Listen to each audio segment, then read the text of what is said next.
Solid. Ultramarine, Crimson Fist. What are we doing with that? Grim darkness.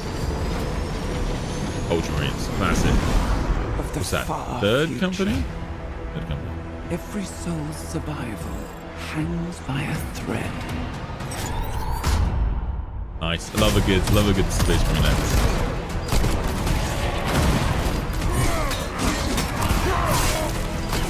If there's no Prime Mark in this, I'm going to be bitterly disappointed there. Mankind is beset by endless tides of aliens. Okay. Traitors. It looks like it's going to be 2D, not 3D. Have they said this? Sounds a bit loud. Alright, I've done it down slightly.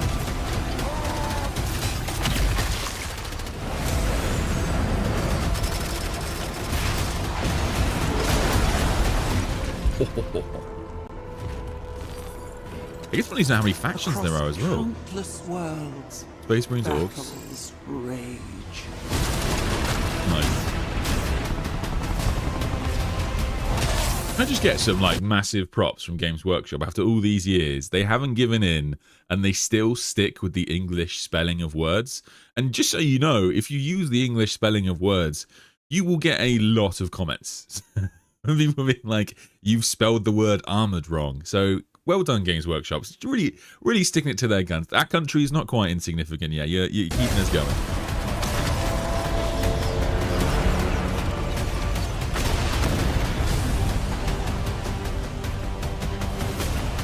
$2D salmon. All right, I mean, 2D's fine.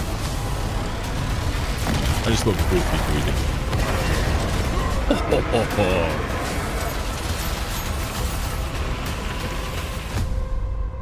That's a quick resolve, isn't it? Lead your armies.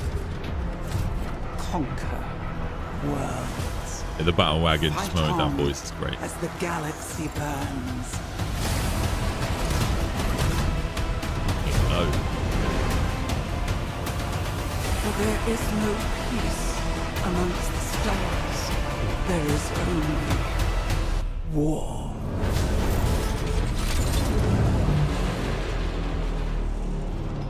It's a nice logo. Oh, we've still got a bit left. Okay. Ooh, wow. Oh, is that Terra? No, it can't be. It's too blue.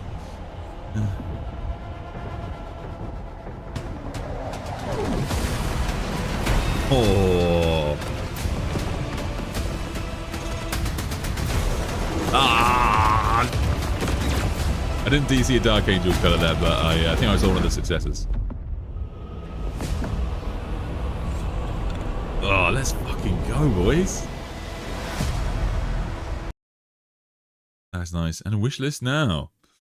Man, that's fucking awesome. All right. Have a look at that gameplay. Yeah, I mean, it's Total War gameplay. I'll be honest, I played a lot of Warhammer Old World Total War, but I am terrible at the battles, man. I've watched so many tutorials on how to get better at them, but I just get fucked every time. But interesting, because of course Total War is like it's a close combat game primarily, so having so many shooting armies is going to be wild. Interesting. Yeah, that's so good. And boys. So what the factions then? Have they actually listed it?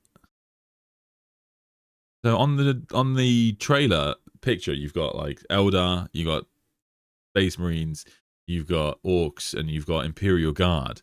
I feel like they start off with at least like 8 or so factions, right, in the Old World. So even before the expansions, but man, that is good. Oh, it's gonna be so incredible. Hello, Chab. You're all doing well. Let me pull you up. Man, this is going to be good. So, are people excited about it? It's interesting because, like, the weird thing about this game, of course, is that we've just had Dawn of War 4 announced, and there is obviously a difference between Total War and Dawn of War, but they do have quite a lot of similarities in terms of, like, you control things from a unit basis, and you control it from, like, quite a high angle above. You can, like, zoom in, but you don't really play the game from, like, a zoomed in mode unless I've been playing it wrong for fucking years, but like, you basically play it from above and you just send units at one another, and yeah, there's weaknesses. It's quite similar. I don't know how people feel about this. I just packed up all the good scotch into moving boxes. This was a tactical error. I'm moving in that dead week between Christmas and New Year's when nothing is real and time does not exist. Yeah. All right. Well, good luck, Sari. Hope it goes well. Hope you have a good Christmas. So happy about this news. Never been so happy to be wrong about the game. Just means I definitely need a new PC lot. Yeah, that's a good point, man. I mean, how large is Total War today? It's probably because they just don't optimize any of their games. What is Total War today? It's got to be like 150 gigabytes, something like that. If I was Warhammer, can I find it?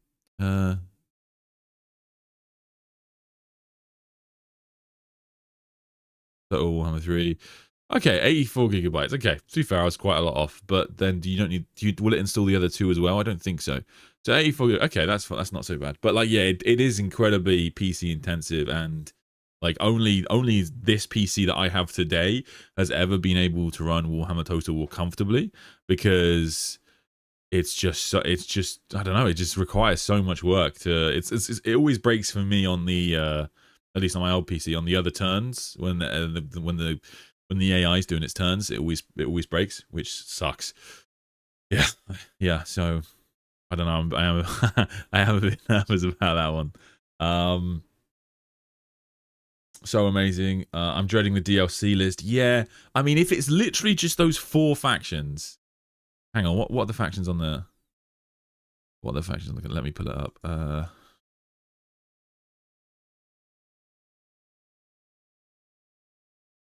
Okay. All right, all right, so we've got we've got there's not even Chaos Space Marines on this, is there?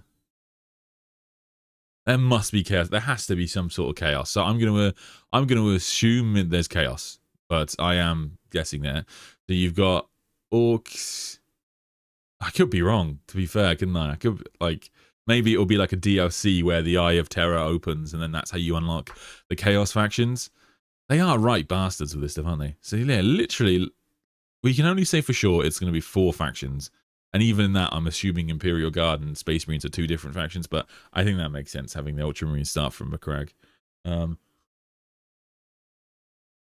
wonder if this will introduce some sort of new narrative to accompany it, because, of course, your Space Marines will be going to war against your Imperial Guardsmen, so maybe they'll introduce some sort of background more to this to justify it, but it's crazy. That's crazy. Yeah. Wait. I'm dying for Warhammer 40k Total War. Hope fancy people won't be too salty, as I need more slow-paced Warhammer 40k game. To be fair, I don't think fancy people can be salty, can they? Because like Warhammer Total War has been getting support for what, like 10 years now? It's got to be like 10 years. I remember downloading it when, in fact, does it say on Steam when the first one came out? Warhammer Total War. Info. Release date May 24, 2016. So yeah, it will be 10 years since Warhammer Total War came out. Okay, so yeah, I don't think they can be that salty. I think the more salty community, like I said before, is maybe the Total War community more broadly, because I remember my buddy telling me that they were quite unhappy about how much like attention Warhammer gets, and the other games don't get nearly as much attention. And I think there'd been a couple of dud just Total War games generally, and so people were quite unhappy. I'm more concerned about the console compatibility. Interesting. Yeah, that is an interesting point. So how would that change it? Mechanically, how would they change it to make it console compatible? What would be the problem there as such? Do you know what I mean? Like, will it be that they reduce certain features of the game to make it console compatible? I don't really know what that means, to be honest with you.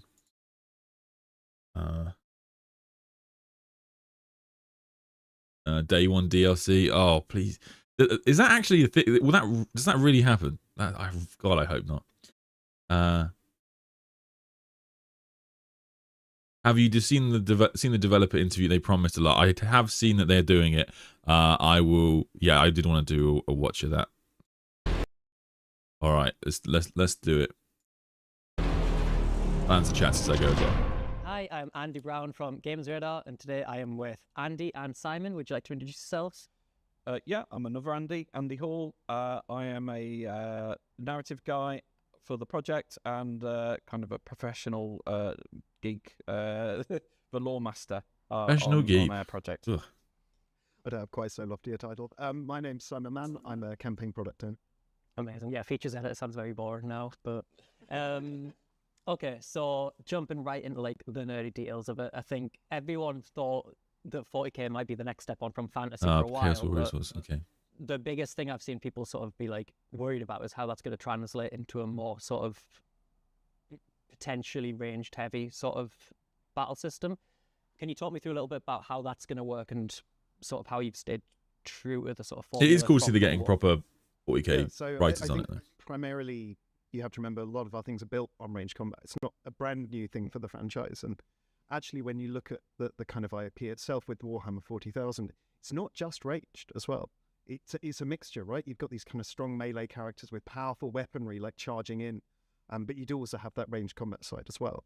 So with that, we've done an awful lot of improvements to our overall battle engine, trying to kind of bring it up to that.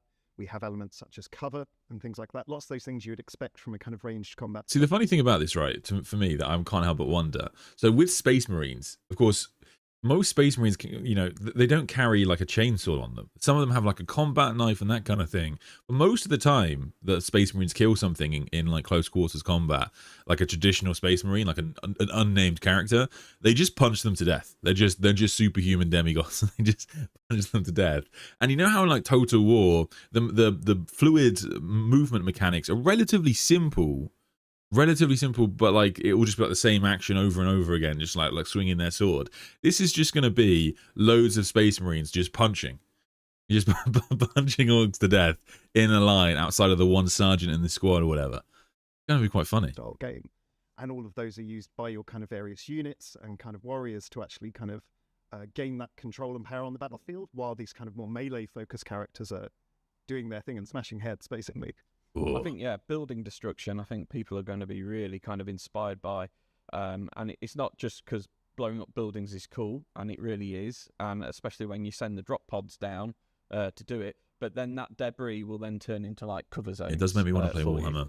Warhammer. As Simon said, like Space Marines, yeah, they're definitely skilled with bolter guns, but actually they're kind of like walking tanks, and once you throw them into combat, they will certainly make their mark. What I'm picturing maybe like is like that sort of, I think Warhammer 3 already does quite well with that hybrid style unit. Is that something where you've sort of gained that experience and you've sort of built upon in 40k? Yeah, so look, a lot of the units, as we've always done, can fight in both melee and ranged. One of the lovely things we've got now is we have kind of more mixed unit styles, so a bit like you'd expect on the kind of tabletop game. Like a unit of your warriors isn't just new one engine. unit That's good. type, right? It's not kind of the same person. They've got different specialists, Hello, both. different weapon styles. If you play the tabletop, obviously a sergeant within an intercessor squad, they're armed with a chain sword and a bolt pistol, right? Like they are both good in melee and ranged, and they kind of fill that. So I love the pictures of power swords, and none of them in the trailer had a chainsaw in it. Like Seaguard or something like that.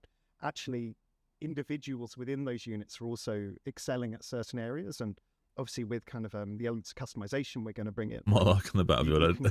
That would be a great DLC. Your own kind of personal taste, much like, I'll say, you would if you were a hobbyist as well. So that customization, that's something that a lot of people ask for on the fantasy side. But I think even then they're going to be quite surprised at how much is actually in 40k, not just visually, but like you said, being able to mix and match weapons. What was the philosophy behind going for that, like, and really doubling down on it? I think because we're bringing in Space Marines quite early, and one of the kind of the fantasies for especially Space Marine players is I'm going to want to design my chapter. And Killing Xenos. It's always because we didn't quite get to it with Warhammer. We kind of went all out with this one, and it really is a kind of next level, probably between any game for Warhammer. How do you choose your home world? I mean, a kind of a customization guru, the one he was showing me. Like, am I going to be Dark Angels, but starting on the crack? Fingers on the Space Marines. So that's kind of the level of granularity we're going to go with this. So players can like start with their chapter, and obviously all the factions are going to have that to an extent. But I think the Space Marines are really going to be. We're going to see some great looking Space Marine chapters out there. Yeah. I can't wait. I'm already planning mine in my head now. But I think that was the thing. Is, Okay, so I you know, think it's even a with Warhammer, select we really few wanted to do chapters. customization, as you said. Yeah. Like, but we kind of started this But I'm project guessing, with, yeah. okay, we wanted to do it but didn't. We're going to start with the customization because we want this to be a game where you express yourself. Yeah. And it's not about you play as this preset faction, that's what you get. Everything you're customizing isn't just aesthetic, it's mechanical as well, right? As I said, you're customizing how your They kind of wanted to do a soldiers fight, trilogy. you're I think customizing almost how your certainly. faction plays. You're customizing every My single guess element. is, and maybe we'll find out in the stream, is that we're not going to go into Imperium Nihilus, and the second or third game will take us into Imperium Nihilus. That is my guess. of this, and it's really going to like appeal to those players who love kind of tinkering and like tweaking with stuff and like constantly optimizing and improving things to make their ultimate faction. Yeah, we really hope people start sharing as well, right? You know, see what each other's doing, see how they've made it. Like, it's really exciting. And even in the office, we've got people making their own factions. Every now and then we have to clear the save data because obviously we're in development, and everyone gets very sad because they're the kind of favorite. There's lots of screenshots going around. I think it's also important to say for the lore fiends out there, you will be able to play as your preferred codex chapter if that's the way you want to go. Does that mean? All right. Again, same. Okay. Does that mean I get the rock? Right. I get just a moving homeworld. Basically, like if you're Imperial Fist, do you get the phalanx? Like that would be incredible. Can you imagine that would be such an edge for starting. You can pick any Space Marine chapter, or you can pick one of these two that have just mobile fortresses of death. That would be incredible. Same with like the Orcs and the Eldari and all the other factions that we will eventually get to. Yeah, I think that's the thing. The game is set during the 500 Worlds campaign. Interesting. See, that would make sense, because the Ultimum Segmentum is especially large. So if the game is set during like the Ultimum Segmentum, then that would be a good starting point. And then you buy the second or third game, or expansion packs, whatever they call it, and then you'll get the rest of Imperium Sanctus in the second, and then Imperium Nihilus in the third. That's a guess, but I don't know. To this kind of game, and obviously to the IP itself. Not everyone's already into Warhammer 40,000. Else I You need kind to of be wanna OP cater for because the everyone, law like, shows them you once constantly. again to express Yeah. yourself, but also play the way you want to be playing this game. So you mentioned those first four factions as sort of like a building point for the rest of the game to follow. And I think that says a lot compared to the fantasy one, which I think the popularity of it took everyone by surprise. I was just speaking to the engine team and they were not expecting to have to make the engine work for another decade. But how have you started 40k with that longevity in mind? Well, we have a new engine, don't we? Yes. So like primarily, we've recognised now, like, not that Warhammer was ever an accident. We knew it was something we wanted to go all in on and make everything with. But I think what we learned is a lot about making a game that has that kind of length of kind of tail to it. So we kind of started this with going, right, we need to rework a lot of things. A lot of systems got more and more difficult to kind of maintain and upkeep. And the requirements got big because we need to do all these kind of amazing outworldly factions. So we kind of, went, okay, we need to start again. We need to build something that will support us for that length of time. And we need to make a kind of gameplay set of systems that we can build on, we can extend. They should do it in one listen game. to what players are after. I would love it and if start to yeah. build something that is exactly what they want, right? To make the true fantasy of Warhammer 40,000 into kind of Total War itself. So that was a big element of it, is we really wanted to make sure that we can deliver that game first. That was our kind of foundation on it. But I think the next thing is, deciding who we can do now, who we're going to do in the future. Obviously, as you say, we picked the four factions, right? We've got Space Marines, Astra Militarum, Orcs, and Eldari. They are like Prizes will get a new mini for the They're game. ones we want to begin with, but Calgar we gets are gonna deliver the other third factions, company right? We are armor. going to deliver more of those different kind of gameplay styles and different experiences that you'll play with, because they're all going to play very differently, because the engine's given us a lot. Hopefully space battles. That is a good point, brother. Yeah. Will there be space battles? I guess it's sort of... I guess it's not really how Total War normally plays out, is it? Unless it's like when you do like when you're not attacking a fortress, when you run into a character, that counts as a space battle. That could be interesting. You could have multiple options, right? You could have like boarding actions. That's a lot they could do, man. power now to make the factions even more diverse than they previously were. Like watching this, increasingly, I can't help but feel in my heart like maybe 40k was never supposed to be Total War, but I'm still gonna play it. Yeah, I remember being interviewed for Warhammer, the first game, way back when. Yeah, I've been here 10 years now. And there was almost some skepticism we would get to do the whole thing. I wonder how many factions are they gonna put through the game's life cycle. They can put so many, like Sisters of Battle, Custodes, Votan, and Tau. Yeah, I mean, given that there's no sign of Terra yet, I'm gonna guess the Custodians on Terra is gonna be a faction at some point. Votan definitely, Tau definitely, but Tau should have been in this version if it was Ultramar. I'm surprised they're not. Maybe that'll be a relatively early release. And then Sisters of Battle, yeah, definitely at some point. I mean, we need to. Ophelia 7 is. Yeah, it's going to be in the other part of Imperium Sanctus. So that's... Then, yeah, Sisters of Battle would basically only have one homeworld. But I guess they can just have them starting scattered throughout the galaxy. Yeah, that'll be fine. And then... Yeah, Votan, easy to do. That's fine. And then, yeah, you'll start near the Great Rift. Yeah, that would be awesome. But, yeah. There have been naval battles in the historicals. There must be void engagements in this. Oh, that's true. That's true. Yeah, that's fair. That's fair. Yeah, interesting. So, in a way, I think we've got a track record. We've proven we can take the whole of a Warhammer franchise and effectively bring it to... I mean, look, this is the thing, man. It's like Warhammer Old World has so many factions now. Like, I don't know if you've played it, but like Warhammer Old World has, they've done so many DLCs and so many expansions. They've added expansions to Warhammer Old World that were never into Warhammer Total War, that were just never in Warhammer the Old World. Kislev never had the lore it does that it has now. Nagash is coming, isn't he? Like, if there's like in like his Age of Sigmar form, it's all kind of like taken in so many of the Age of Sigmar elements because they just wanted to pack so much into Warhammer the Old World. It's crazy. To screen, and that's certainly our ambition.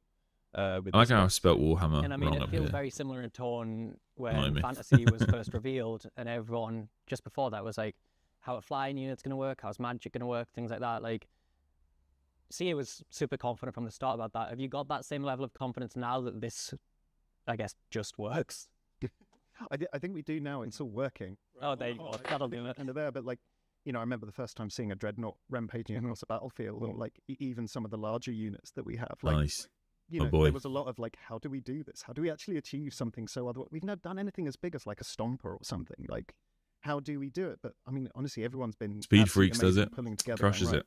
It's not just like we have to do this because we're told to. We're doing it because you got to do it, right? Like, you can't make this IP without making these specific unit types. So we have all of that working. We have jumpers with jetpacks, right? We have kind of standard infantry. We have vehicles. We have walkers. Like, all those things, you know, partly... It does look like Dawn of War. Those things are working. They're there and available, and you're customizing those even further, right? Changing out their window loadouts and stuff. Like, it's been quite amazing to see it. And as you say, I think we were confident in doing it, but like seeing it come to life is something like totally different, I think.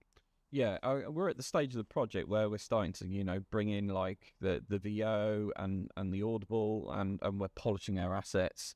And so when you start seeing it like that, and me and Simon have kind of been in the trenches on this.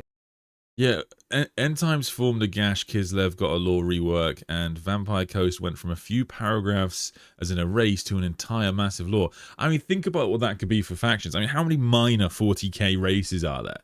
You know, you could, you know, enslavers, you know, you could have like a whole Kroot faction if you wanted to.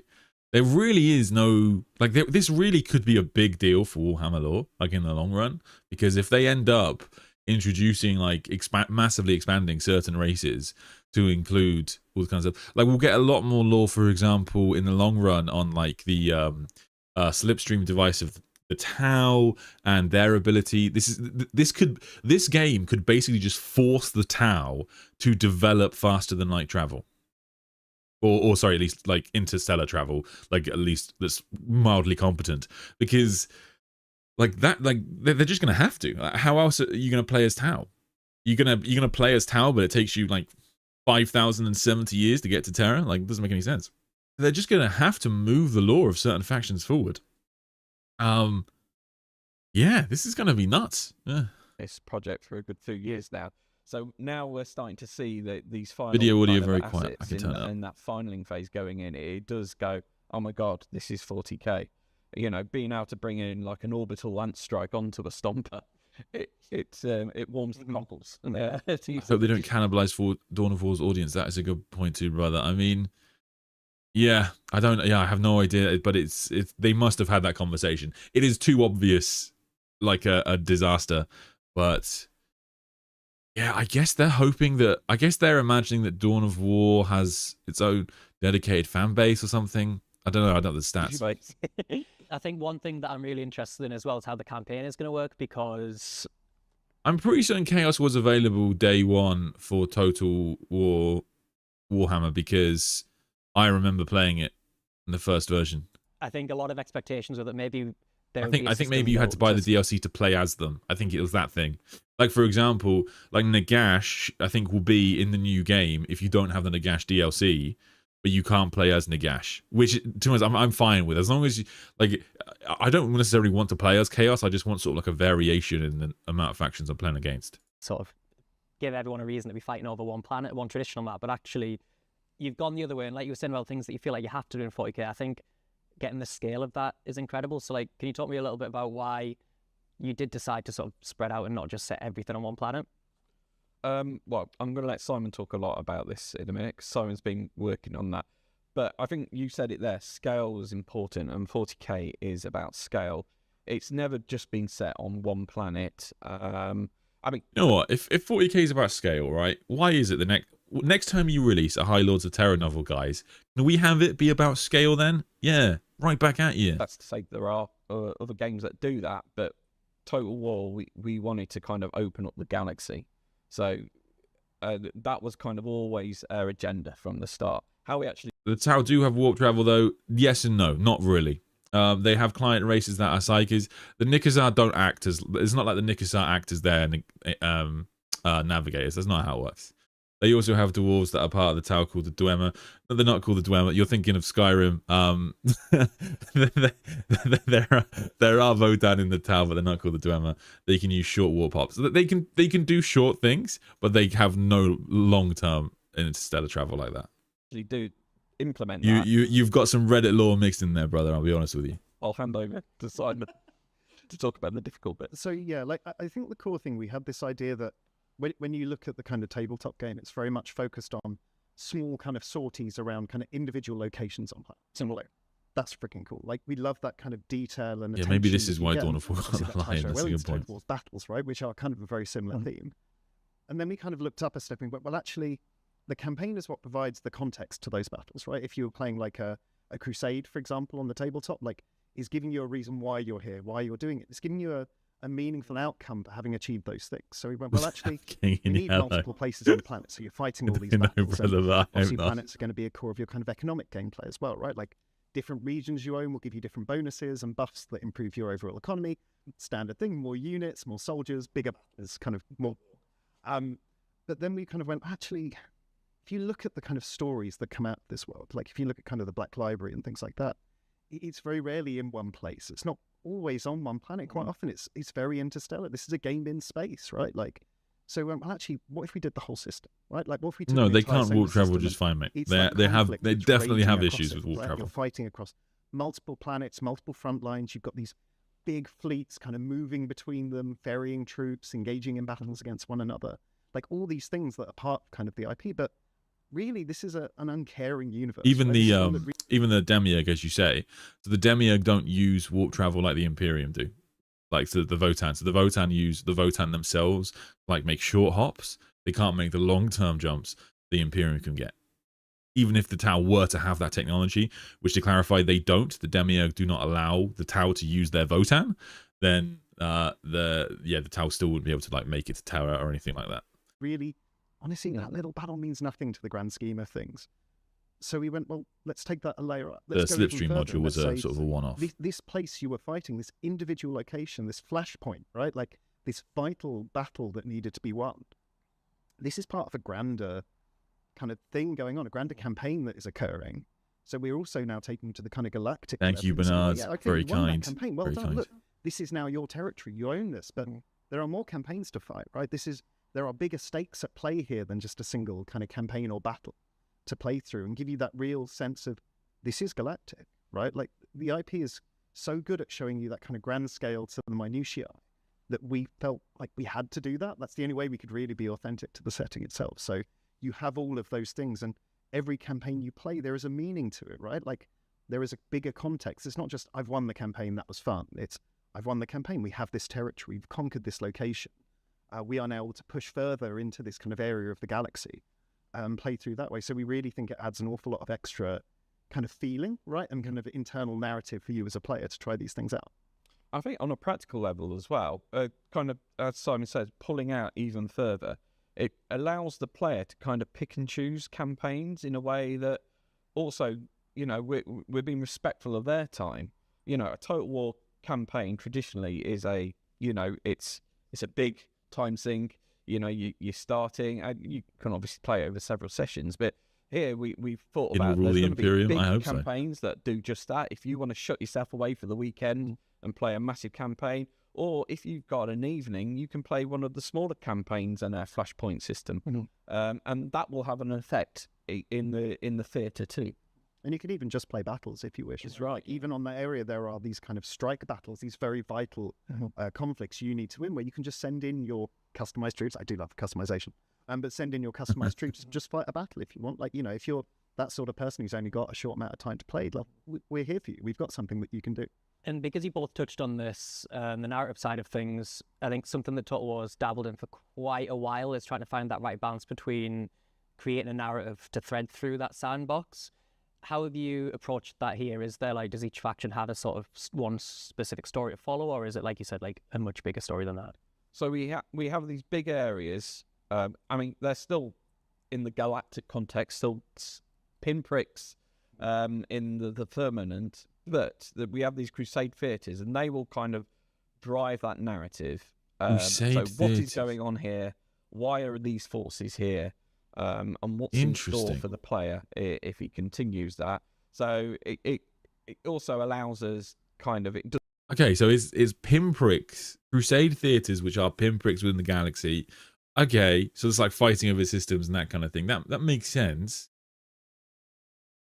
But is it still gonna? So yeah, so I guess I'm just trying to figure out. Do we get the whole galaxy to start? I'm sensing no, but I'm waiting for them to actually say it.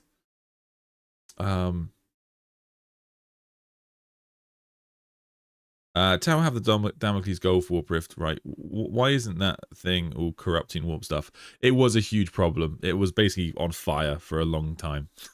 Doesn't matter which faction. Interestingly, the next Farsight book will cover the second Damocles War almost certainly. So we'll actually find out a lot of the details on that. You'll have a role. You know, everyone sees themselves as a protagonist in their story. And that's going to be the same whether you're like Eldari or Why are the trailers so good quality? You will have a role, and it's within the context of that crusade theatre, who's winning, who's not, that will kind of slowly kind of reveal what the narrative they can include Darktide of that is as well. See, I think that would be cool, right? I don't know how people feel about this, but for example, if you own Darktide or if you own Space Marine 2 on your Steam library, you get like a little bonus. How great would that be? Like, you just get like a little, I don't know, skin or something just to like, or you can start from that home world, something like a little fun like that. I think that would be great. A kind of a more tightly focused onboarding narrative, much like we did with Warhammer 3. Again, we're currently developing, and that's actually going to feed. We have an experience called Galactic Scale, so technically everything. Everything. So we've got something for everyone with that. Yeah, and I think as well, like, I think you touched on it when you were speaking, right? It's that idea that you're kind of picking the narratives that you want to follow, like the threads that you wish to unravel. Like, certain campaigns, they're all going to have a kind of scenario, a setting, right? Like, why are you going there? What is your objective? Yeah. And you're exploring that and trying to defeat that. And all throughout, you know, space is a terrifying thing in this kind of far-flung future. Like, there are kind of space hulks and Did you read Master of Rights? I have read Master of Rights. I actually did quite liked it. It's not going to rock your world, kind of but I quite liked Arios' character in the Dawn of Fire series. So yeah, he's a good character, and it looks like it's like the Brotherhood of Rust. I think that's going to be a continuation of like I like the Plague Wars idea. I think we're going to have a recurring kind of conflict here, which would be fun. They definitely want to write more for him. The universe. Which is not necessarily bad. It's just hilarious that it's just another Ultramarines character. That's right. I think Total War's always been great at doing, which is showing you, yeah, okay, there's strategy here, there's important things to do, but we also try and show you that window underneath that, right? Like the actual people and the reality of this situation. So we've got all of those kind of elements kind of working together. I mean, touching on that a little bit more, 40k, there's so many like books and games that sort of try and show different facets of like the universe. Are there any? Will Total War 40k be canon? Great question. Certainly, it will definitely be canon. The reason we can be, well, I'm very confident it will be canon, and the reason I can be confident in that is because they like Warhammer Old World was so big for fantasy. It was so big. Like I think it literally rebooted the setting. It just did so well. It's the reason they made entire armies, like the what are they called? Like we're gonna get Kislev, we're gonna get I've forgotten their name. I'm having a complete mind blank here. What's they called? You know what I'm talking about.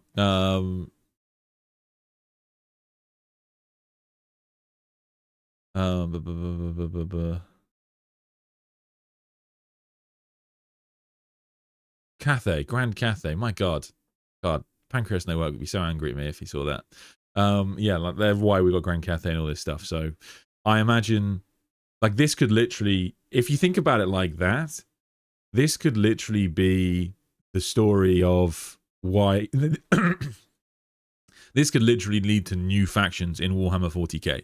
Like, this could be a huge deal for us. So I think that they will certainly make it canon. I think that they will definitely try. They'll either just call it it'll either just be the Indomitus period, and it will just lead up to maybe like the Lion returning or something like that, or it will be connected to like the 500 worlds and lots of other narratives going on in 40k. It could be a big deal. Any other 40k games or Black Library books or anything that you've looked to in sort of? You're saying the Warhammer after years, but the narrative campaigns are not canon at all. I mean, but I guess the Warhammer narrative campaigns are not canon because there is no like canon anymore. The actual Warhammer canon is set 500 years or whatever before the end time. So there's no reason to like introduce canon conflicts because the setting died. Like seeing how they did the, let's say, like scale or units or something like that. Like, what have your inspirations been? The Rangda return, yeah, Ragcool, yeah. I mean, the source books are kind of always a foundational stepping stone. And you know, we're in a fortunate position where we have very close ties with the guys at Games Workshop, and that's certainly continued.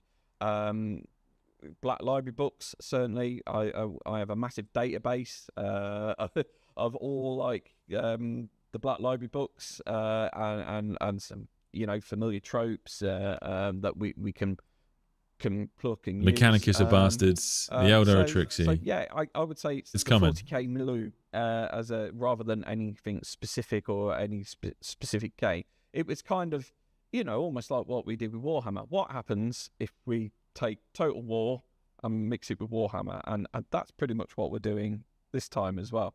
Yeah, my Audible library is quite one-dimensional at the moment. It is largely Black Water books all the way up and down. I'll send you a book list afterwards. But yes, I think the other thing as well is, like, as a group, we are very passionate about Warhammer 40,000. Like, there are tables set up downstairs. There's people kind of playing away. Like, almost everyone's got an army. We've got a load of display cases with units that everyone's painted. Like, we're really, really into this as well. Like, and I think as part of that, Games Workshop been an amazing partner because obviously we've got the enthusiasm and the excitement and so many people who know so much of the lore. They've been there to really help us kind of finesse that and turn that into something that's really, really accurate and punchy and really kind of strong hitting. I mean, you know almost everything, I always feel. But I think that's the thing is we've really, really got a kind of internal burning passion to like do this justice and make it amazing and really be kind of like the seminal Warhammer 40,000 game from the perspective of showing every part of that world. Like you talked about the narrative and people's kind of attempts, like we kind of want to be that game that tries to do all of it. We're very greedy in some regards, but we do want to try and kind of give you that entire scope of this kind of universe. I mean, like, all the games do a magnifying glass in a certain aspect, pretty much like what you said. And just like what Simon says, we're not the magnifying glass, we're the car windscreen. To you, torture an analogy there. Yeah, we're trying to bring it all and be that kind of seminal digital version of Warhammer 40,000. I think one thing that I'm quite interested in on the destruction side of things is that over the course of Total War, cities have been quite a tricky one to get right, I think, between entries. How have you approached Warhammer 40k, which has, I guess, the most exaggerated, impossible cities out of most settings out there? Like, how have you approached handling those? Well, I kept saying to Rob, our art director, make the cities bigger, make them reach into the atmosphere, certainly on that campaign level. Nice. But we've got a whole selection of battle maps that look absolutely fantastic. Yeah, so like across the campaigns, because I'll begin at that. Like across the campaigns, you're going to be fighting on multiple different planets. Right? I get what you're saying, multiple Ricardo. different It's types, it's from sort of kind irrelevant arid because the setting's over. wastelands to There's kind no of like canon looted conflict hive cities because the that setting are ended. there. And, you know, those hive cities are part of the planets. Right? Story They are was already locations written. and regions that you can capture and take. Ownership is really good for you, especially if you're the Imperium, but those turn into the battlefields, right? If you're fighting a battle in a hive city, you will fight in a hive city. As you said, they reach towards the sky, right? Like, and they reach down into the depths in some cases as well. Like, they are big, huge edifices. They're what we're currently calling kind of key regions, right? They are like vital points of infrastructure on a planet. They're like most important things to own. They are kind of seminal, important battles. They are going to be highly defended, difficult to take, but also highly impressive when you get there, right? Like, so I think we've been able to kind of unleash ourselves a little bit. I know the environment artists have, like, to show something totally scale-wise like nothing you've ever seen before in a Total War. I think one thing that was mentioned earlier in a previous interview was that there's a lot more verticality than teams have been experiencing working with before. So, like, I guess when I think of verticality in Total War, I think one army at the top of a hill, whereas maybe in hive cities, like you were saying there, it could be a little bit more dramatic. How have you approached sort of getting into that frontier of Total War, which feels like quite a new one? I think we've done a lot with the negative spaces on the battlefield. So, you know, if you're crossing a bridge, it's not just like a shallow river underneath. You see a chasm going into the heart of the planet. That's so cool. And obviously our outfields are looking tremendous. You know, again, you're seeing like cathedrals that reach into the sky no matter how high you point the camera upwards. And also in the outfields, we have these kind of escalation objectives that you need to control via kind of catch points in the battlefield, and then you'll towards the end of the battle, you'll be able to capture them. I don't think they do anything like that, Ricardo. I don't think. Operate, and that I'd be surprised kind of if you effect in the campaign deprime works for a itself. while. Yeah, and I think regarding the capture points, it's actually offered us a really interesting opportunity. We've not really done capture But points. we can be since, I pretty think, certain it's in kind of Shogun 2 with a little kind of dip into Warhammer and Warhammer Fantasy. It's But Primaris Marines. the ability to do it has allowed us to kind of work the space around those, right? We know where those key conflict points are going to be within all the maps. So we've been able to build scenarios around, and you've got a mixture of kind of very natural kind of undulation, I guess, of like kind of high cliffs, low valleys. But you've also then got the hive cities, right, which are a lot more organized, much closer to probably our kind of settlement battles past, where we've actually been able to build things. It's about kind of height and ramps, and obviously with new unit types, we've got new traverses as well, right? Like we have assault intercessors, right, who you can upgrade to have jetpacks. That changes the game, right? It's not just now where you've got to walk down the path to get there. You can jump across the path. You can change the space, right? And we've actually worked very hard to make sure that every single space is designed around these multiple different traverse types. So there's always an interesting challenge and interesting. I'm just going to go back. What kind of... So we had Land Raiders there. Are there rhinos, out of curiosity? You've got to walk down the path to get there. You can jump. Just Land Raiders so far. Across the path. You can change the space, right? And we've actually worked very curious hard if there's to make any sure that firstborn every stuff single that's slipping space in is outside of designed Land around Raiders. these multiple different traverse types. So there's always an interesting challenge and interesting opportunities to kind of play with it. Amazing. That sounds fantastic. And I guess as my last question, just to bridge the gap between fantasy and 40k now, what would you say your biggest learnings as developers have been over the last few years, I suppose, focused primarily on the fantasy side? And like, where have you been able to bake those learnings into 40k from quite an early development standpoint?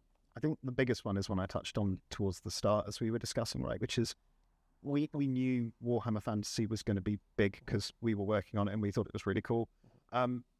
What I think we knew is we wanted to get bigger and add more. That's a canon. I don't think we kind of mentally prepared ourselves for it in the way we could. I think the Warhammer DLC team have done Oh, amazing. damn, it is They've good, isn't really it? brought that universe to I life. just want in a to way. replay it. In some regards, working on the first Warhammer, I don't know if we achieved quite as well. I think it's gone from strength to strength. But I think us building around that to start, even from the perspective of being able to bring all that content in, be able to manage that sheer amount of content that we need to do, I think we learned a lot about Is it a Rogue Dawn how do tank? we make a game that's going to Ooh. have that much in it, right? Like, 'cause there is so much and it's all unique and different. And you've got unique animation rigs and models and I maps think and it's events and Lehman Russ, so but many does it bits pretty coming in big. that, you know, sometimes it's hard to manage that amount and jump across the Oh, actually, no, it looks a bit rounder. That looks like a Rogue Dawn.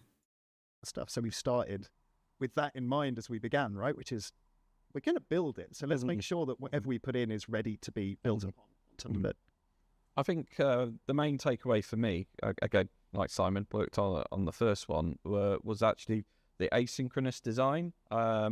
It's strange to imagine now, but I remember even at the time in the studio, people were asking if we should do this. Should we give the vampire counts ranged combat, even though they don't have them in the army book? But how would that happen in the game? And a game director at the time, Ian, also working on this project, was very adamant that we do that. And now we thought we've been quite dynamic and maverick by like giving the dwarfs, the Book of Grudges mechanic or the Empire offices. And we were like, oh my god, this is crazy town. But by the standards of Warhammer 10 years later, they seem quite tame now. So to kind of bridge to your question, I think, from the start, we wanted kind of asynchronous design. Space Marines shouldn't act like Astra Militarum. Eldari certainly shouldn't act like any other faction. They have different agendas, different wants, different styles. So I think that's where we're starting, and I think we'll carry on from there. I think I've that's a got good the point, audio up actually, as much 'cause, as I you can, know, when you play sadly. Warhammer Fantasy, every faction you play is different. Like, I really love Scarbrand, right? Because he's not about building strong economies and powering up from that. He's about fighting battles and winning, building stronger armies, more bloodletters, please. And I really like that side of it. But he's so different to everything else, to every other faction. If you play as Kislev, right, there is a lot more of this kind of building and surviving aspect to it. And I think with that asymmetry between all the different factions, actually, you're going to get multiple games you can play almost, right? Like, yeah, same world, same rules, same universe, but the way you play with those rules, your interaction is going to change a lot depending on who you're going with. Amazing. Thank you both so much for your time. Interesting. That is exciting. Yeah, wow, that is big. I mean, like I say, like the impact that this could have on the 40k canon could genuinely be quite big, because like I was saying, like just with like Old World, they introduced all this new stuff, and that stuff is now canon. I know obviously the end times have still happened. I'm not saying it didn't, Ricardo. Of course the end times still happened, and that obviously overrules the stuff that doesn't make sense. But in terms of like all the new stuff for Kislev, all this new stuff for Cathay, they're now going back into Old World and adding stuff in to match that, which is incredible. Like, that's unbelievable. I'm trying to find the list of factions that someone said they've posted online. I don't know if anyone's got it in chat. Yeah.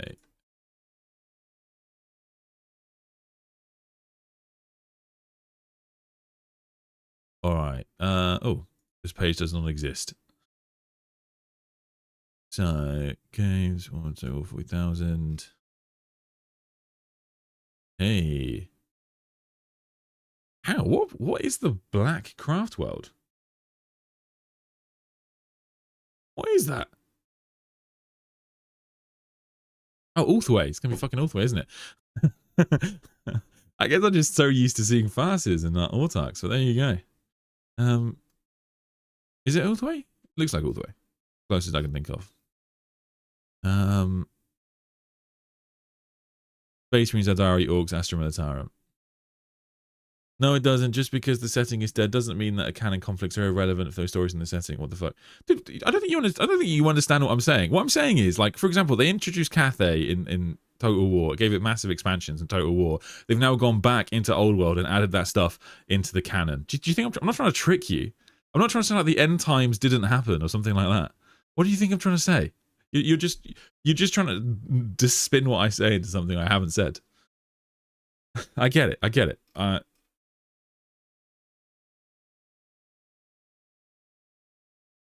Man. Decent images.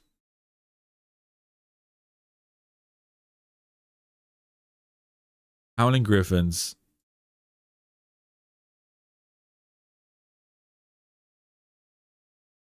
What are they're, I think, I don't know what they are.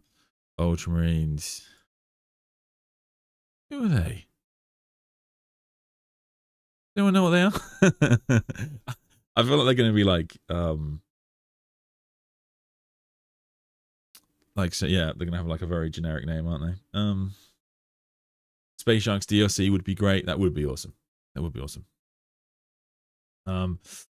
Yes, but he's still going. Yes, but those stories in Old World don't general conflict cause Cathay has always existed in the periphery, and the time has always been muddy at best.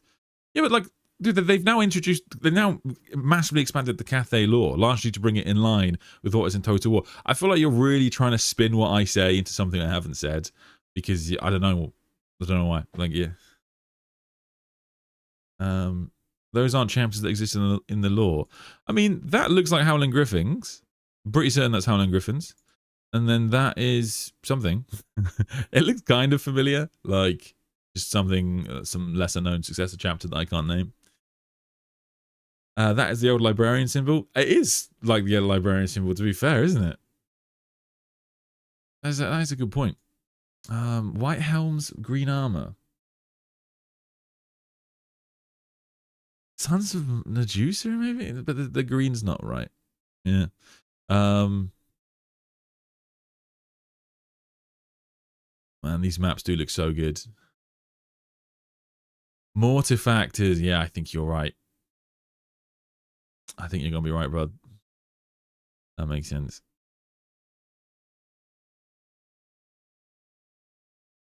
Rexis, Quintus, Fortis Ferra.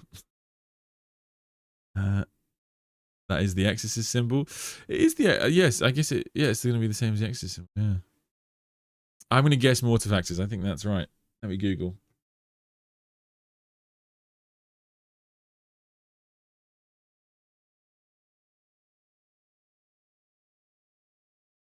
Oh no, not Mortifactors. Sorry, very different. There'll be an army painter as well. Ah, okay. So you're just saying that's just a custom. So they've just taken the Exorcist symbol and then added their own colors. Fair enough. Yeah,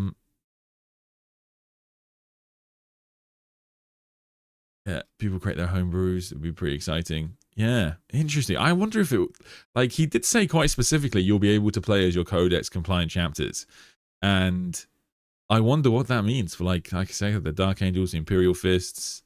Like, this could be pretty big. Interesting. So someone explain to me, what is the concern with, like, I saw a couple of comments about this. What is the concern with the console compatibility? Like, how does that change the game for you, or potentially change the game for you? What's the risk? Expanding lore is not my problem. It's the narrative campaign being canon, which they aren't. The Skaven didn't launch a space program before the end times. That I am saying. That's fair. I've nothing against that, pal. I've nothing against that. I'm just saying that there is lore that they introduced. There's now kind of, obviously there's, yeah, they introduced all that new stuff. Like, I always play as Alberic. I know Alberic isn't like a model that you could play in the game. But yeah, I still think that I still think that the 40k campaign will be canon, like, in an essence. It's just like the individual things that you do in the game will not be. But any new factions that they introduce into the game, I think they would work into the tabletop, and any kind of, there might be like new campaigns that they introduce that they would introduce into the wider narrative. But I think you're really trying to twist what I say there, pal. Issue with console compatibility is that it will need to work on a controller, and that's rarely a good thing, because what would be, what's an example? Like, what's something they would remove? Going to be so many menus inside menus. Oh, okay, that makes sense. Dumbing down the settings. Console is way less customizable. Fair. Console compatibility means they have to simplify and make concessions. Interesting. Yeah, I hope they don't do that. But they're basically going for a twofold approach. You can go for the traditional characters akin to Warhammer 3's legendary lords, but then you'll also get your Build-A-Bear custom character. Yeah, yeah. But then I guess that's not too bad, right? Because you could do something like you can pick Azrael or the Lion, right? You can pick Azrael, or you can pick whoever the whoever the Imperial Viz chapter master at the time is, or you can pick Dante or Malnius Calgar, whatever it's going to be, or you can pick like generic Space Marine captain, generic Space Marine chaplain, generic Space Marine, Primaris lieutenant, and then you pick his color scheme. So there could be some that are tied to specific chapters and some that aren't. Could you do that? I think that can make sense. The risk with console compatibility is that the game will be too simplified and customized more for a controller more than a mouse and keyboard. Fair. Okay, I can get that. I think a lot of you guys are just better at Total War than me. So I probably don't utilize as many of the keys as you guys do. 40 plus units with Lords having 8 plus abilities and lots of micro actions. Yeah, fair. I think it would tie in to the first factions getting releases in the 11th edition to sell models. I guess. Space Marines and Orcs are going to be, I think Valrak saying, are going to be the big faction, the big 2 factions in 11th edition. So that would tie in well there. Yeah, that would make sense. I'd be interested to know exactly when it's set though. Is it start of the Indomitus period, or is it like quite late into the Indomitus period? I mean, you've got a lot of Ultramarines, so it's at least Gilliman's at least been back for a little while. Marnius appears to be a starting lord, but for those that don't want the Ultramarines, this frees them up to make their own. Yeah, that's cool. I'm free to teach you Warhammer 3 if you want. Brother, if you could teach me how to do Warhammer 3 combat, I would be very grateful, because I fucking suck. Every time I watch a tutorial and they're like, look, you got like, if you're, let's say Bretonnian, I normally play as Bretonnians. It's like, if you've got your pikemen, you want them against mounted units, and then you've got an advantage. And I'm like, okay, I'll do that. And every time I fucking lose. Every time. It doesn't matter what I do. Sandman trying to save the world. Yeah.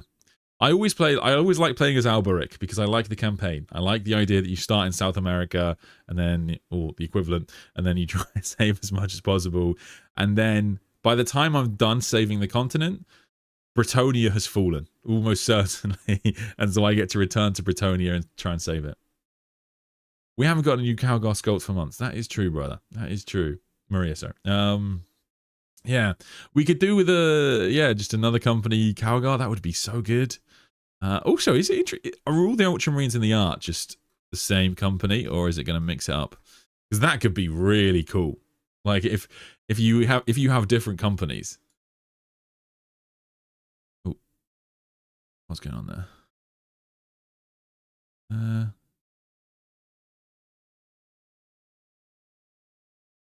Yeah, it looks like they're all just the same company, but still, that's badass. I like the symbols as well. Look at that. Some sort of... Oh, sorry, I fucked that up. Some sort of walker. Some sort of walker. Chainsword. Claws. Ooh. I'm guessing that's like a chaplain. Something. Interesting. Lustria. Yes, that's the name. I forgot the name of the continent there.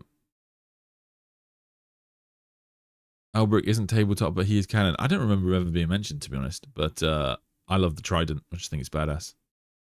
And I like his little campaign as well. Man. See, if you could have it so that you control companies, that would be awesome. See, these guys are running with guardsmen. Are there guardsmen in this scene? Is that, do you control Space Marines along with their auxilia? You could really go nuts with this. Yeah, I mean, that's got guardsmen in it. Yeah. So this is interesting. So if you play as Ultramarines, because this has it as Astra Militarum as something separate. But if you play as Space Marines, does that mean you also get to control the Space Marine Auxiliary or something? And so you also get Astra Militarum. It looks like it. Or is this just like an allied confrontation? Yeah, to be fair, I think the blue is a slightly different shade. Yes, the guards have a different shade of blue, which means they're allies. That makes sense. Yeah. Man. That's cool. So is it going to be like old, like Total War Old World then? So you have to play as Space Marines and you have to like subjugate the Imperial Guard near you, and if you do that, you can control the guard. But because in Old World you only have to play as one faction, right? You don't like you can have them, you can conquer them as vassals, if I remember correctly. But then they still like control themselves, right? So, man, download the image and zoom in. Let me try.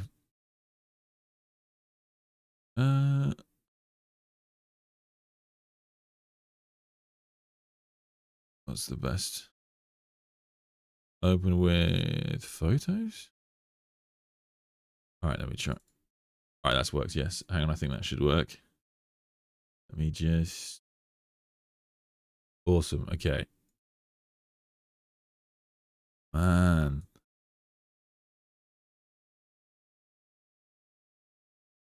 God.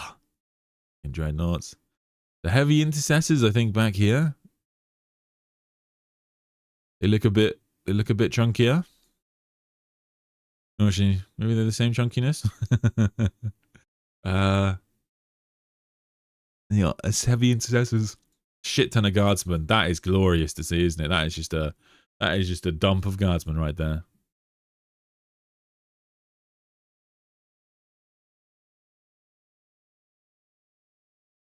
You can recruit allied units. Interesting. Pulsar. Terminators. Hey up. I don't think we saw those in the trailer. This guy, his legs are black. I mean, I guess he's just waded through so much orc filth. God damn, the Space Marines are really spread out. Stomper. What else we got? Boys, big shooters, flash kits maybe,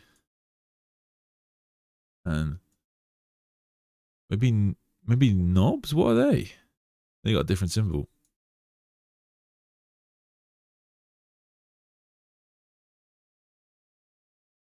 Imagine you make your own chapter, having slaved whatever Warhammer world you want. Make a chapter dynasty to endless war. It's a beautiful idea, isn't it? It's a beautiful idea. Yeah, now I can use enhance. That's true. That is true. But to be fair, like I imagine I will just sort of have this. Yeah, I will use these sort of these maps a lot in making videos because they are like wonderfully detailed. Same with the old world maps. Like they're really cool. Like the vampire cities are just so awesome, I find. So yeah, like they say, this is really cool detail. Look at the Space Marines in the center, aura farming on those orcs. Yeah. I mean, they don't give a fuck, these Terminators, do they? They are stood next to some barrels that look very explodable as well. They just do not care. Love this stream. Thank you so much, brother. Hopefully there'll be some Primarchs you can use. I reckon they will do at some point. I mean, it's Primaris Marines, so...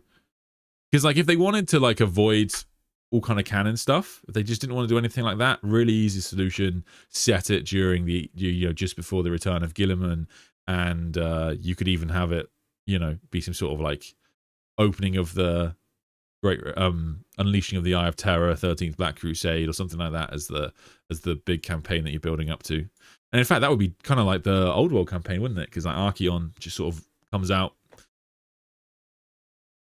They're doing a dev roundtable next week with 40k devs to drill into more details before the Christmas break. Amazing. What is the official release date? Out of curiosity, have they got one?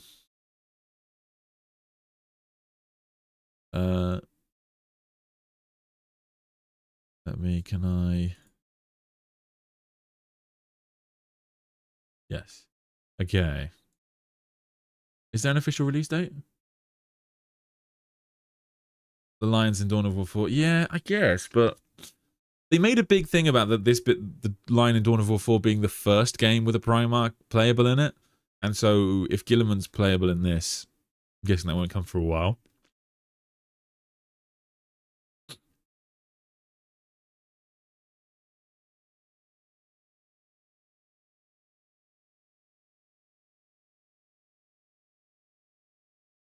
And I feel like the fandom really just willed this into existence. Like, there was so much talk about Total War Warhammer 40k for so long. Early 2028 for me. Jesus. Wait, is that real? Is it 2028? Fuck me. I thought it was going to be next year. Is it really 2028? Lawmaster Sotek played the alpha build back in May, so I think development is more advanced than the trailer would suggest. Late 2026, in my opinion. Okay. They had a version. Okay. There is no date. All right, fair enough. God. I hope not. But then I guess there is sort of a problem with... There is sort of a problem with, like, the Dawn of War clash, right? So if it is 2027, there is a benefit to that. We revived Warhammer Fantasy battles through World World, so yeah.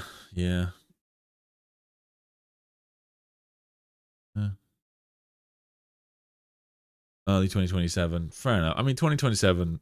I think 2027 would make sense. I feel like it's definitely got to be... Oh, sorry, not got to be, but I feel like my gut tells me it's going to be early, relatively early into 11th edition, because this sort of like Ultramarines orc artwork, I think, yeah, it makes a lot of sense. That would work. You put Gilliman on tax suit. Yeah, that's true. I mean, imagine playing as Ultramarines and you fail in your finances. With a little help from Emmy-nominated actor and Warhammer 40k superfan David Harbour. Is that the guy from Stranger Things? Yeah, it is. That's hilarious. So I don't know if you guys see this. Those of you who are up to on popular culture or have wives or girlfriends might know this. Lily Allen was married to this guy, and then they've broken up. There's been like a massive like shitstorm of drama where she released an album, and in the album she was talking about how like they had an open relationship, and then he did some stuff, and then yeah, there's like a whole, and apparently her album was just like her destroying this guy. My wife was very interested for about a week, so yeah, interesting. There you go. I mean, he's got his comeback now. Warhammer 40k. They should just, like, this is what Games Workshop should do to build up engagement. Is they should just film it in like an interview between him and like Henry Cavill, and them just talking about their favorite 40k things. I think I remember him he posted some pictures of Black Templars, didn't he? So I want to say he likes Black Templars. Yeah, this game is definitely coming 2027 and 2028 because Dawn of War is next year, and they wouldn't want it to take away all the thunder. Yeah, that's fair enough. I mean, I guess that like that. I can't really argue with that. It makes the most sense. It should have been Henry Cavill. I mean, fingers crossed. It's because Henry Cavill has enough on his plate already. Do you know what I mean?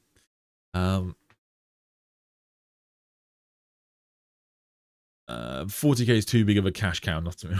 Yeah, that's true. That's true. I mean, it's kind of like if you have any idea for a mobile game with a 40k skin, you'll probably get Games Workshop's approval because they'll happily take your money. David Arbor said he was voicing a character in the game while he announced the game with a t-shirt on that said the Inquisitorial Eye on it. Interesting.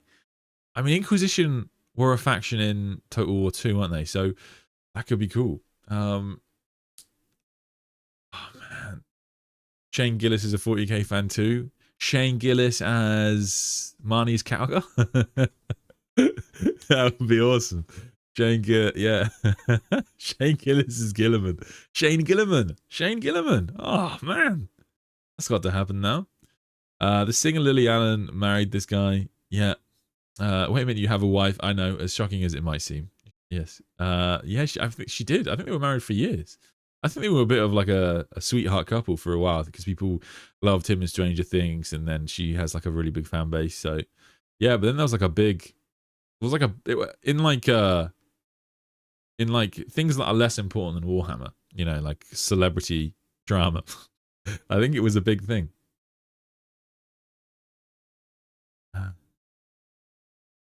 I mean, if Dawn of War, did you deliberately spell Dawn of War as Dawn of War? I hope so. If Dawn of War is Q1 of 2026 and Total War 40k is Q4, that is a very big time gap. Yeah. Yeah, that is fair enough. I mean, like a lot of people do finish games in like 6 months, right? So, David Harbour is Bobby G. I think he could do a Primarch or a Space Marine, to be fair. Astartes 2 is coming out in 2026, presumably. I mean, it was supposed to come out like a year ago, right? Henry is filming 40k, so probably couldn't make it. Yeah, I think they sort of, they want to, also I guess it looks good for them to have like a series of celebrities, right?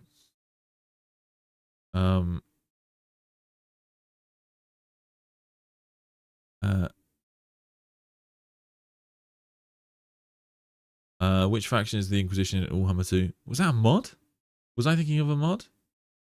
Maybe, I don't know. I swear I remember the Inquisition. Anyway. I didn't actually play too much Dawn of War 2.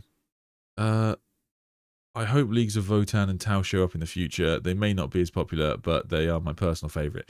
I mean, if it's Ultramarines, Tau's pretty likely. You know, like, especially if it's 500 worlds, then we can be pretty likely, it's pretty confident 500 worlds that the Tau are going to be there because they're relatively close. And then Votann, yeah, I mean, they're going to push Votann at some point, right? They're drip feeding them into novels, but they need a big push, and I think that a Dawn of War introduction would be great. What I was saying was that they should do 1 quarter of 2026 Dawn of War, and quarter 4 Total War is a big enough gap. I've got you, buddy. Yeah, I mean, so Dawn of War, I think they confirmed for April. So that is Q2. So then, yeah, I think if you did like a December release, then that would be 6 months. That's a relatively decent gap, I guess. I don't know if how that works game-wise, but we'll never get Astartes 2. We keep faith, brother. We keep faith. We have at least 4 games coming: Mechanicus 2, Dark Heresy, Dawn of War 4, and Total War Plus. Somewhere in the mix is Space Marine 3. Yeah, that's true. They're doing well right now. I'm really excited for Dark Heresy as well. I think that would be great. The Inquisition was in Dawn of War 2 as a leader for the Imperial Guard. Okay, there you go. Dawn of War 1 had a Grey Knight strike squad. Warhammer Fantasy has Witch Hunters. Yeah, I don't think it's even possible to have an entire Inquisition squad unless they had them controlling, like, you know, Grey Knights and Death Watch and that kind of thing. So yeah, they'll be controlling other stuff.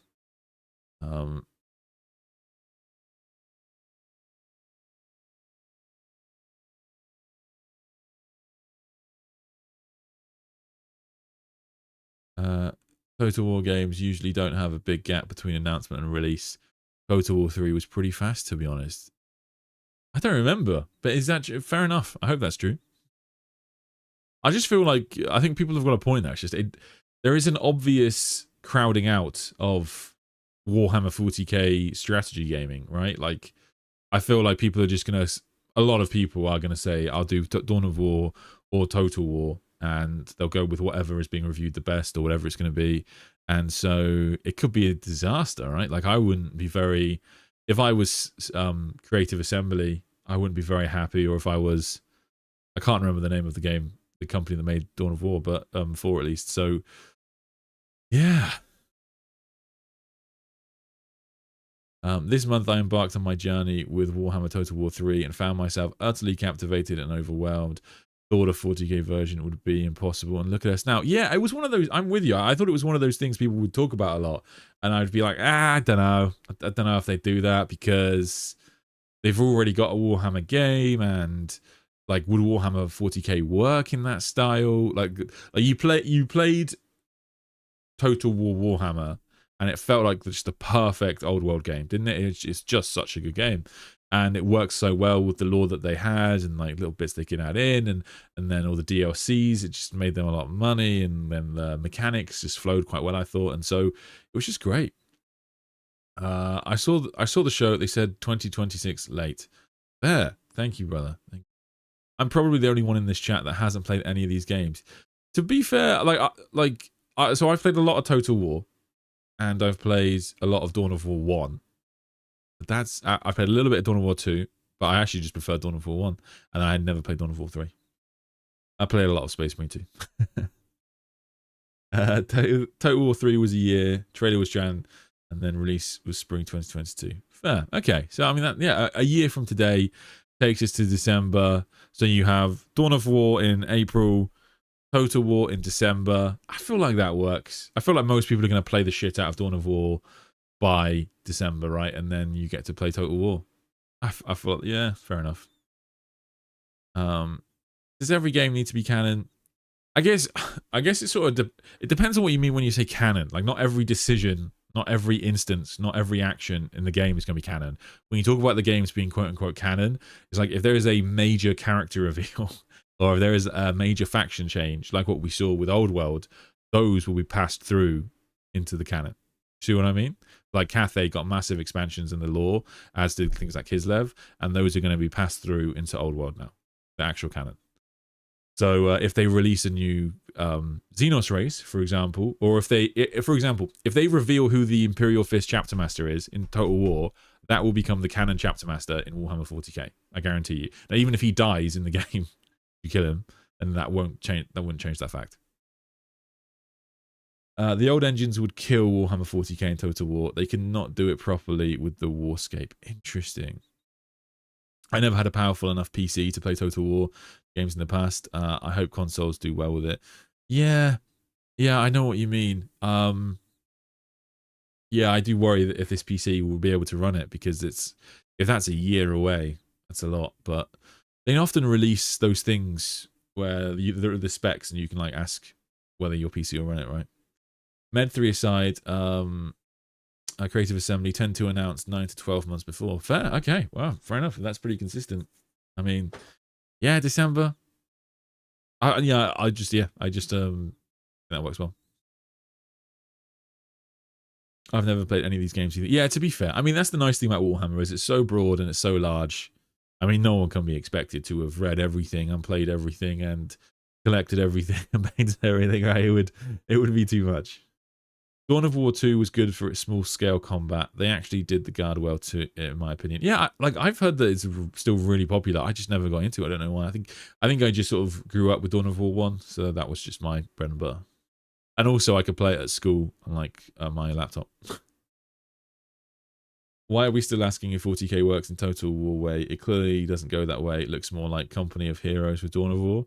I mean, I'm sure there's going to be a lot of criticisms like that, mate. I don't think that's a problem whatsoever. It's definitely not going to be everyone's bread and butter. I think that I mean, they're probably going to have to introduce new mechanics to make it work in a 40k style. But, because obviously, and the narrative is a bit different. Because with Old World, it worked when you were you'd started off as Empire and then you'd conquer the other humans. But it's a bit weird being Ultramarines, and then if you're Ultramarines and you just go and attack the Imperial Fist because they're near you and you want their resources, that sort of feels wrong. And when you play in Old World, it's like, oh, you're the Emperor, but everyone kind of hates you, so you can attack them and you feel fine. Romance a Calidus assassin in Dark Heresy. Is that true? That would be amazing. That is a significant part of the Rogue Trader subreddit, I have noticed, is that people just asking, how do you romance certain characters, or whatever it's going to be. It's a big deal. Speaking of games, Tech Marine is coming in SM2 end of December. Oh, that would be good. I wonder what have they said what he'll do yet? They released a trailer. Does he build like a turret or something? I guess the new turrets are, because the old Tech Marine model that you could build the Thunderfire cannon, and that would be perfect. But are you going to build one of his new I can't remember what they're called, Thunderstrike turrets, whatever they're called, some absurd 40k name. With the RAM shortage, I'm terrified for the future of PC gaming because of how good these games are running. Look at the new Divinity game. Fair. Yeah, I don't know the Divinity game. I think I saw the trailer of it, but which looks mad. But I've seen stuff about the RAM shortage. Yeah. AI guys. That's why you don't support AI YouTube channels, guys. There you go. Is this new 40k game a turn-based game by chance, or is this an RTS? I think it's going to be turn-based, I would guess, like Total War Warhammer, but yeah. But yeah, so it's real-time battles, turn-based sandbox. Yes, that's a good way of phrasing it. Tech Marine will be able to control turrets that will be located around the maps, as far as I understand it, but I could be wrong. Oh, awesome. That does sound cool. I mean, that could make PvP really interesting.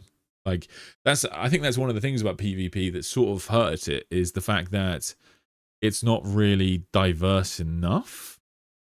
Do you see what I mean? Yeah.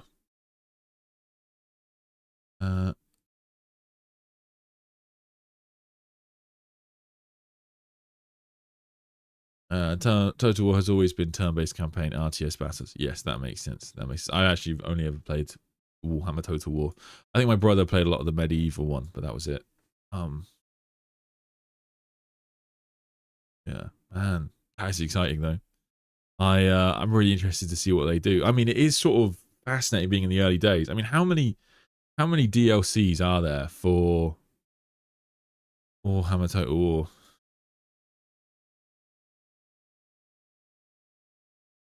A shit ton is the answer. I mean, it's just a huge amount. Is there a complete list? Complete your collection.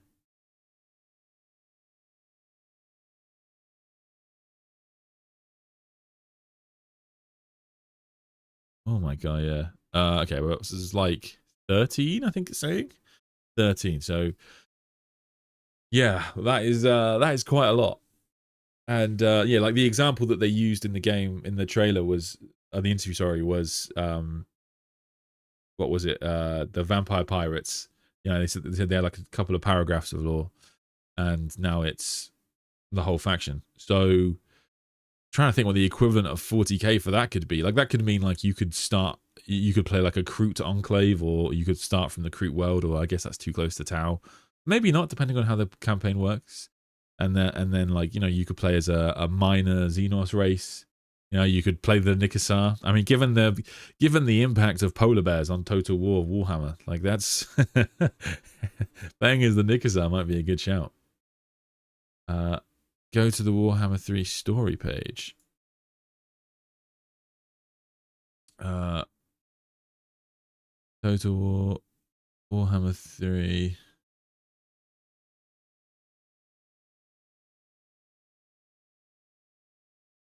Oh, you mean for the list of DLCs? Yeah. Yeah, there's a shit ton of them. Oh my god, yeah, it's 1, 2, 3, 4, 5, 6, 7, 8, 9, 10, 11, 12, 13, 14, 15, 16, 17, 18, 19, 20, 21, 22. 22, I think, plus the 3 games. Plus the 2 other games, so that would be 20.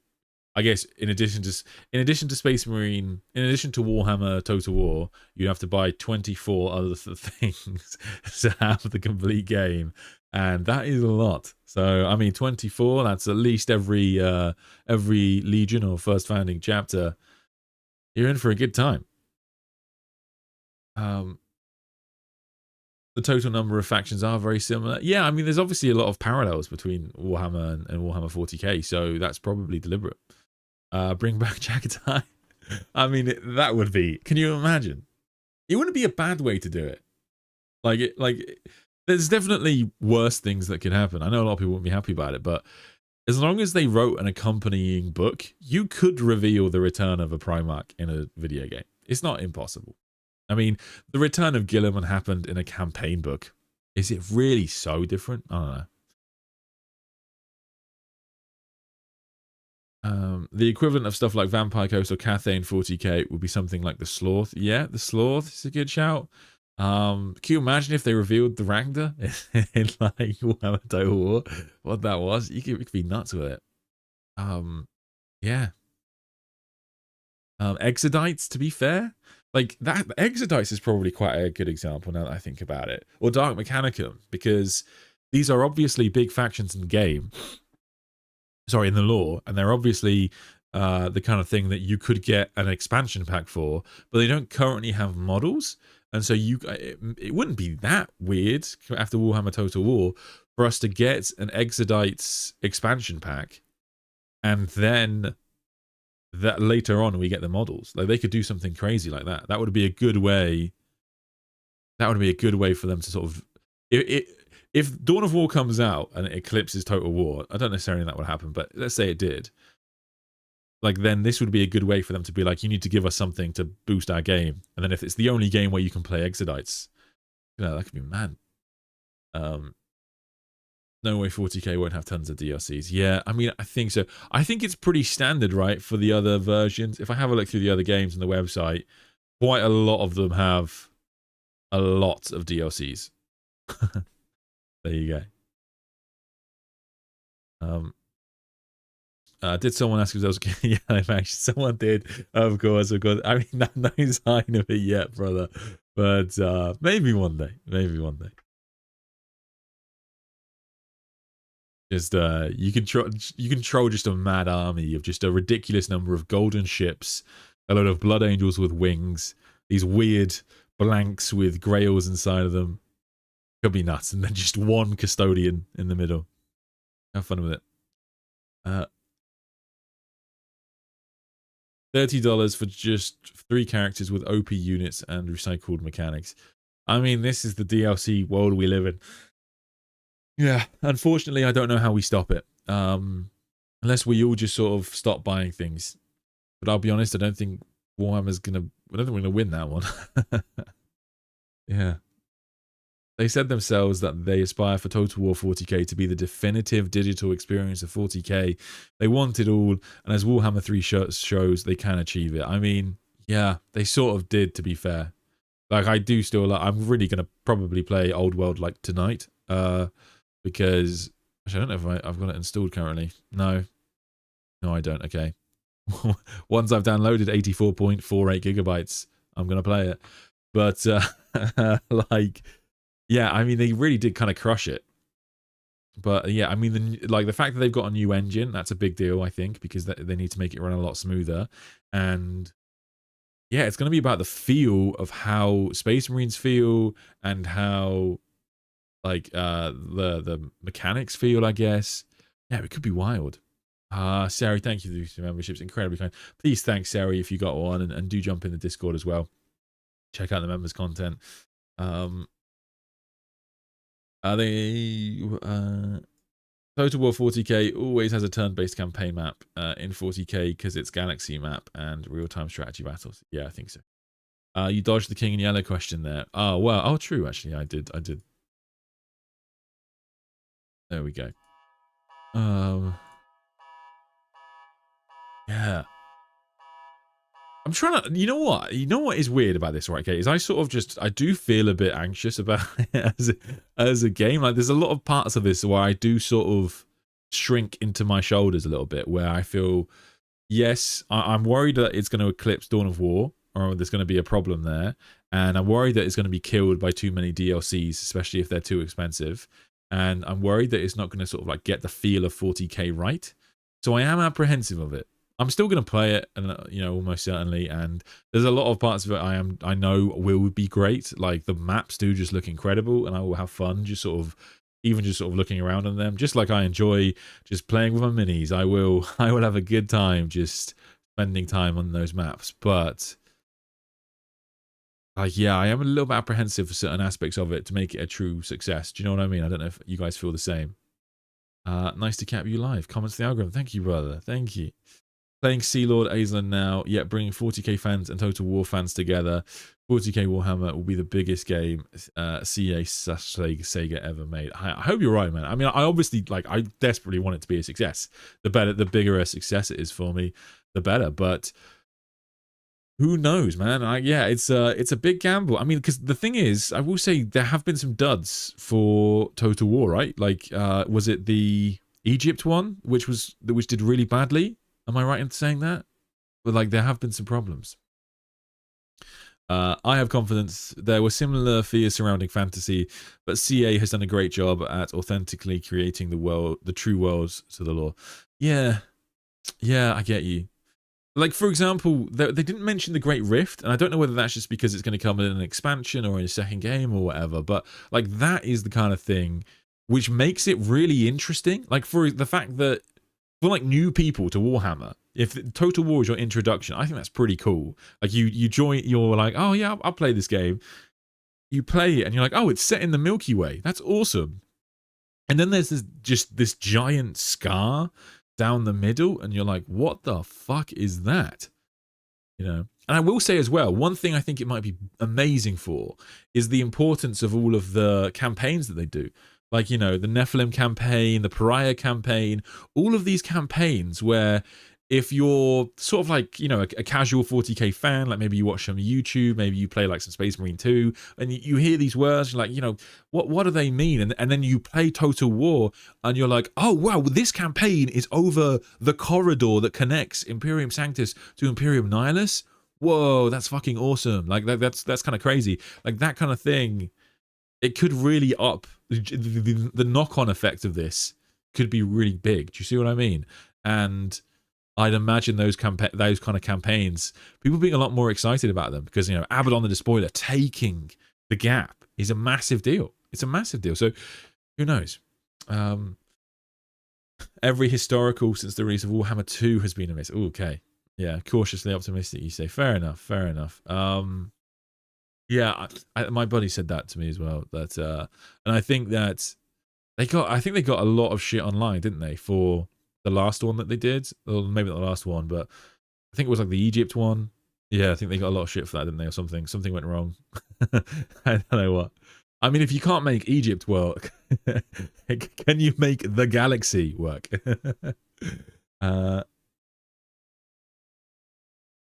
Pharaoh crashed hard because CA at the time fumbled a Total War Warhammer DLC so bad, so the entire community boycotted the game. Interesting. And when you say they fumbled it, you just mean in terms of it was like way overpriced for what it was? I don't know about that one. A lot of the Total War creators are pissed. Ah, okay.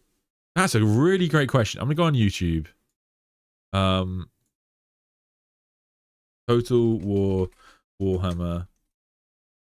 Actually, no, wait. What's the name? Who are the big Warhammer Total War creators? Warhammer Total War. Sorry, no, Total War General. Total War biggest YouTube. I'll be curious to see how they're taking it.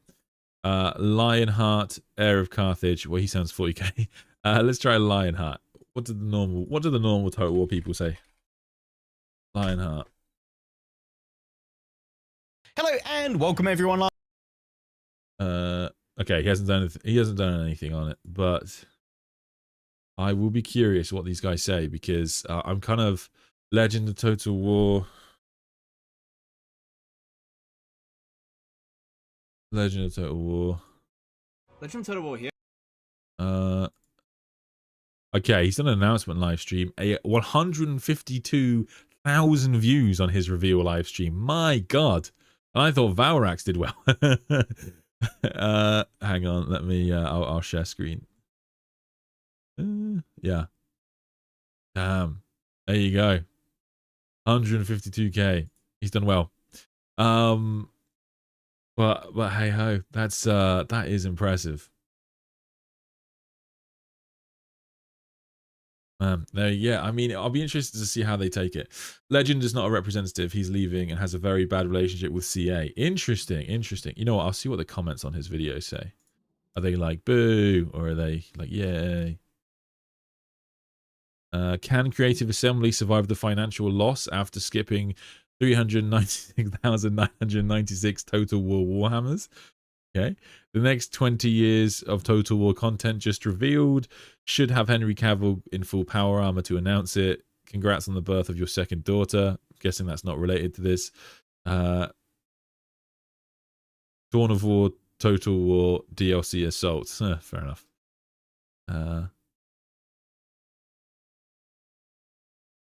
Okay, all right. To be fair, looks like he had a child, and so most of these are just congratulating him on the birth of his child. Which, fair play, congratulations.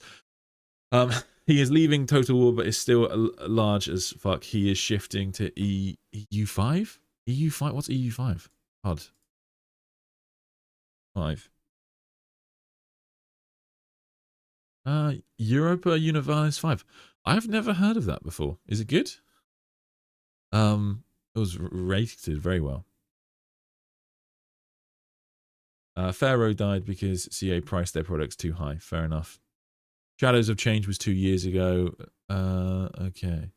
I love how in 40k everything can be made to be just as epic and badass as everything else. A fist fight in a hive world can be written and be just as badass as Biggie versus Horus.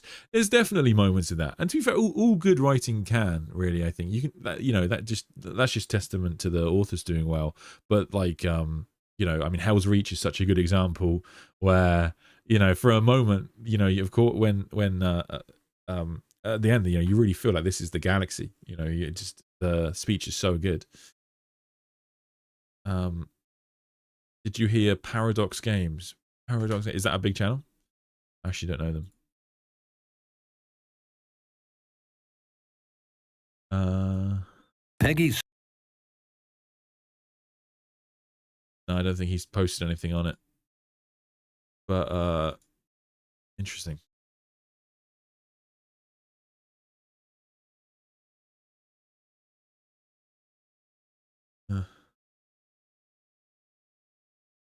Doesn't know EU. Sorry, guys. Sorry. To be fair, I don't really have you can only play so much, right? Like who has time to play everything? Philip says he's dropped a Total War. Interesting. So is this just like a big, and this is sorry, when you say that these people are dropping Total War, is this because of the focus on Warhammer? Are they just mad about it? Like, are they just angry Total War Warhammer is getting all this attention?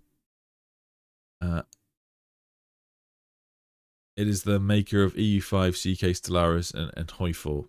Okay, sorry guys, sorry. But oh, it was a company. All right, sorry guys. Sorry, Faz. Wake me up when the Tyranids come. Yeah, the Tyranids are definitely going to come, aren't they? Yeah, you're going to be. Yeah, you're. In fact, well, the nice thing about the Tyranids is you could just kind of pick an edge of the map and just come in wherever. You could have some real fun with it. In fact, given that it's technically 3D, you could pick above. You could just pick any point.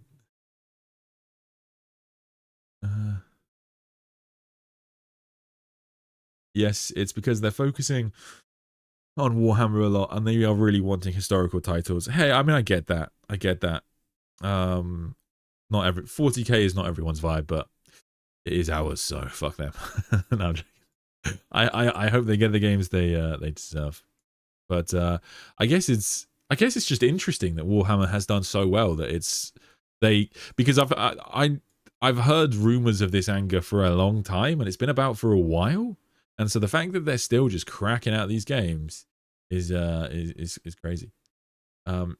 Legend leaked emails and got in trouble. Oh wow, that sounds like a drama. Leaked Warhammer emails. That will lead to more. There's so much potential for unique gameplay based on lore and tabletop mechanics. Yeah, you're right. Like it's a good way to pull people into the tabletop, which is what Games Workshop want.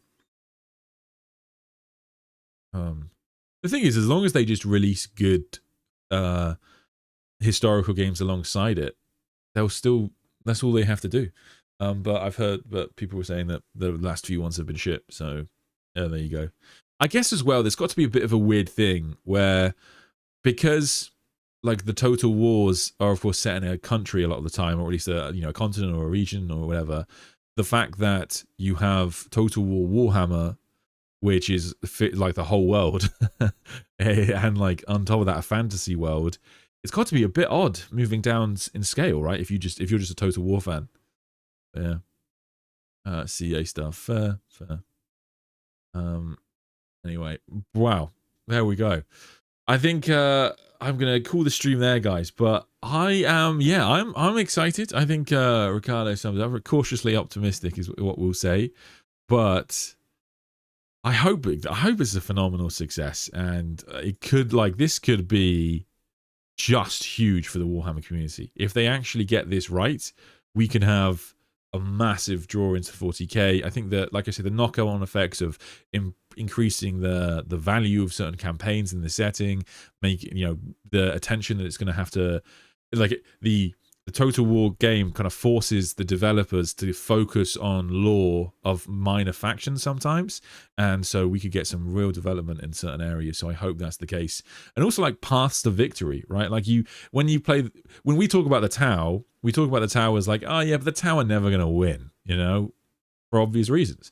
But when you play the Tau in Total War, you're probably going to want to play them feeling like you could win. So they're going to have to, like, I don't know, give the Tau a bit of oomph, give the Eldar a bit of oomph. Like, this could be a big deal. So, yeah. Anyway, I have got some videos to work on, so I'm probably going to be off the next couple of days of Lawmas. I thank you for your patience, but there's been a lot of content out for you guys this week. And like I say, there are videos coming. So, yes, take care. Have a good weekend. Let me know what you want us to talk about in Lawmas next week, and I will see you then. Night all. Merry Lawmas.